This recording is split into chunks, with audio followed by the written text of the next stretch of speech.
Hey everyone, my name is Tabitha and welcome back to Keeping Tabs.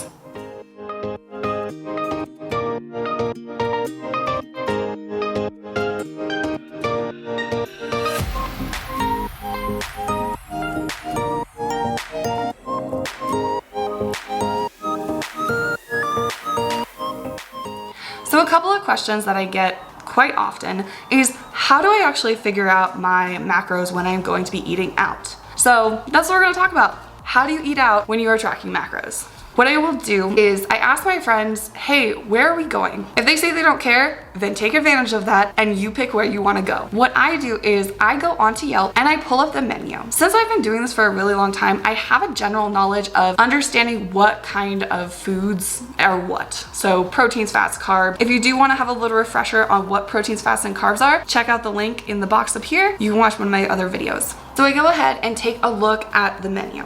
Once I have my selection of knowing like, okay, if we're going to, let's say, breakfast, I will go ahead and start looking at all the foods. And then if it's a chain restaurant, it makes it really easy because most chain restaurants have all the nutrition information out there online. You just have to search for it and then you can find one that simply fits your macros. How I track my macros is I use MyFitness Pal. I use the premium version, but the basic version works absolutely fine. MyFitness Pal actually has a lot of restaurants menus already pre-populated. So what you can do is simply search the restaurant, pick your meal that you're going to eat, bam. Now, here's the tricky part. Say you're going to a restaurant that does not have the nutrition information out there. What you're gonna have to do is you're gonna have to become a little bit creative. I really love diners. I think it's really easy to deconstruct what's in there. I tend to stay away from pastas and Asian fusion type dishes just because they're a little bit harder to figure out macros just because you're not sure what's all in the sauces, but eggs and bacon is pretty easy to figure out what's in there. So what I would do is say I want to get an omelet. Most restaurants will list out if it's a 3-egg omelet, 2-egg omelet, it'll list that out. So then what I do is I deconstruct what I'm going to eat and I approximate out how much is going to be. This takes a little bit of work because usually I will look at like the photos that I see on Yelp and then I also look at the menu description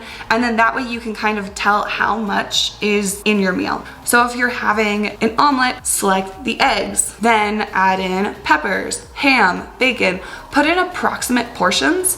I usually tend to pick the higher calorie options just because most restaurants put a lot more calories into their food than you would think. So I do usually add in a little bit of olive oil or butter at the end just to throw in that probably it was cooked in butter and oil. If you wanted to be super on it, you could bring a little mini scale and actually go weigh your food, but with everything, I don't think you actually need to do that. I think for most part, you can get away with it pretty well. Again, that depends on what your goals are. Right now, my goals are building, so I do have a lot more flexibility, so I don't really bring my scale. I have in the past when I had lower calories, but I tend to not now. And then once I have the meal deconstructed or input into MyFitness Pal, then I go ahead and I plan the rest of the day.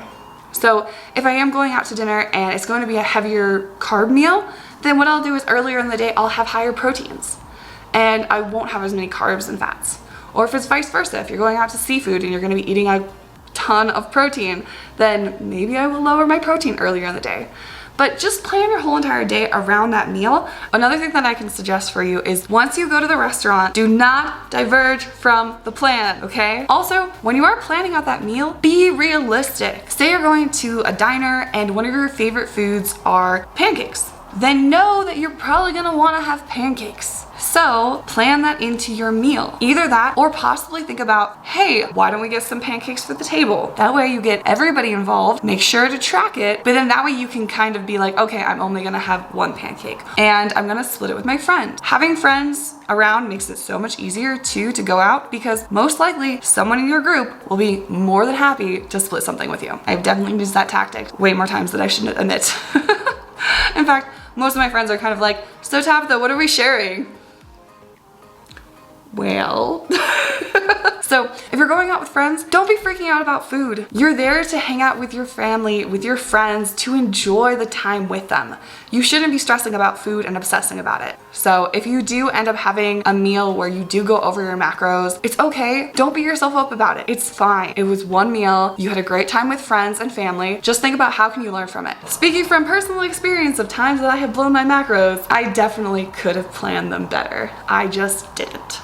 So, you know, self-control and discipline, and just keeping in mind what is your longer term goals, but enjoy your family and friends. Don't become a recluse because you're afraid of going out and eating with other people. I am now going to run to the gym real quick, and then I'm gonna go out to eat with my friends, and I hope that this helped you. If you do have any questions or anything, definitely leave comments in the box below. I would love to hear from you guys. Otherwise, thank you so much for watching. Hope you guys have an amazing day. I'm Tabitha. Bye.